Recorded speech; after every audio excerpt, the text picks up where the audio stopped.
پچھلے دن آپ کا ایک پروگرام دیکھ رہا تھا جس میں ایک سنی بھائی نے کہا کہ میں شیعہ میں انٹر ہونا چاہتا ہوں تو مجھے کلمہ پڑھائیں. تو آپ نے کلمہ پڑھایا تو وہ کلمہ وہ بھائی ریپیٹ بھی کر رہے تھے، لیکن وہ کلمہ چونکہ ایک نیا ہوتا ہے تو لوگوں کے لیے پڑھنا مشکل ہوتا ہے. تو میں نے کہا کہ آپ چلے جیسے ہمیں مان لاتے ہیں، جیسے ہم اپنی زبان میں تو کہتے ہیں کہ جو ہم کہہ رہے ہیں کہ اہل بیت کی یہ جو چیزیں ہمیں نظر آتی ہیں کہ یہ صحیح ہیں تو ہم ان پہ ایمان تو لاتے ہیں. میرا یہ سوال تھا کہ جب مسلمان اس دور میں جب کوئی ہوتے تھے کہ نان مسلم، تو جب وہ اسلام لاتے تھے تو اس دور میں کیا ان سے کلمہ پڑھوایا جاتا تھا، اور اسی کلمے کو اگر ہم آگے کریں کہ باقی جو باتیں ہیں جز ہیں اس میں اسلام جب کی، ان اس کو زمانے میں جو کاملین تھے نا، جو کامل لوگ تھے، وہ 12 ائمہ علیہ السلام کے کلمے پڑھتے تھے رسول صلی اللہ علیہ وسلم کے زمانے میں، رسول صلی اچھا اللہ علیہ وسلم کے زمانے میں. لیکن جو غیر کامل تھے تو بہت سارے تھے، وہ تو رسول کا بھی نہیں پڑھتے تھے. رسول اللہ صلی اللہ علیہ وسلم فرماتے قولوا لا الہ الا اللہ تفلحوا، بس بھائی صرف لا الہ الا اللہ ہی کہہ دو. پیغمبر تو یہ ٹھیک ہے، کہتے تھے مطلب کہ صرف لا الہ الا اللہ کہہ دو چلو تم مسلمان ہو جاتے ہو. شروع میں تو یہ فرماتے تھے نا.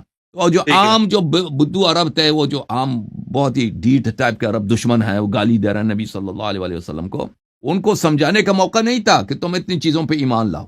ان کو صرف کہتا ہے چلو تم لا الہ الا اللہ ہی کہہ دو، ختم.